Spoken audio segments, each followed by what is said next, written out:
This is the all-new Swift Esprit 484, part of the new Esprit range which replaces the outgoing Sundancers. As a two-berth or a 2+2 for families with smaller kids, it's an enticing proposition, particularly if you're the adventurous type and you like taking your bicycles out on tour with you.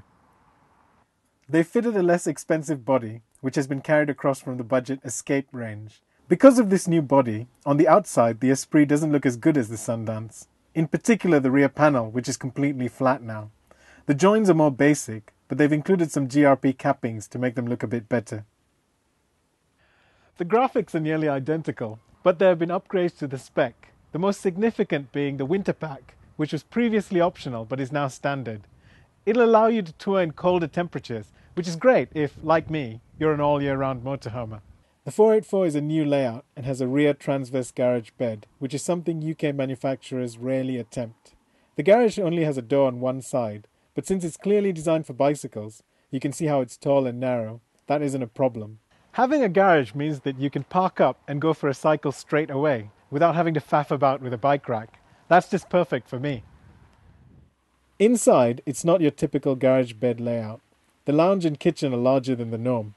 Many Continental vans with this layout would have no side-facing seat and have the kitchen alongside the lounge. By locating the kitchen just behind the entrance door, there's space for a lounge bed, making this a 4-berth with 4 proper belted travelling seats. There's a table extension that slots in. There are no longer any light fixtures in the ceiling, and instead the Esprit has LED strip lights that run over the lockers, which I think are much classier. The lounge bed makes up by dropping the table, pulling across the seat base and slotting in some fill-in cushions. The rear bed is a better shape and is a lot more comfortable thanks to this new Duvalite memory fibre mattress, which is a Swift exclusive. Think of it as a cross between a traditional foam mattress and a memory foam one.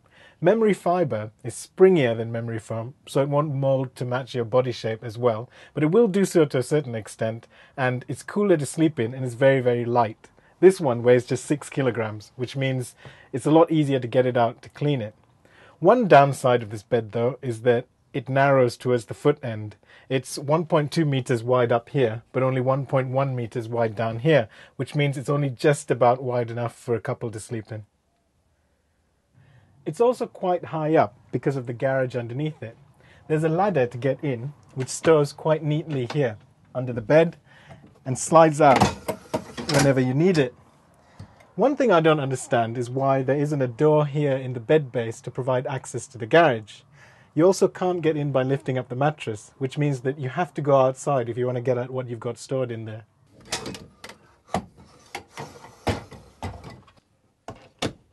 At first I thought it was because the boiler is located down here, but it's not.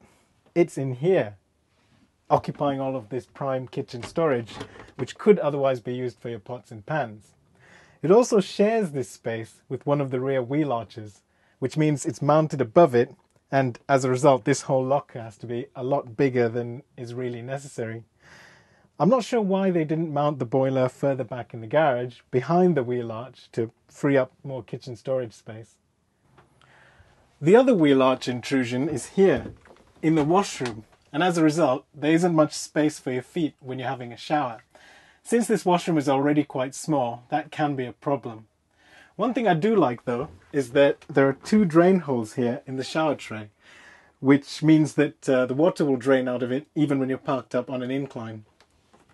So how good is the 484? It depends what you're looking for. Thanks to its large kitchen, it stands out next to most Continental garage bed vans. But we wouldn't recommend this motorhome for 4 adults because the lounge bed is just too small.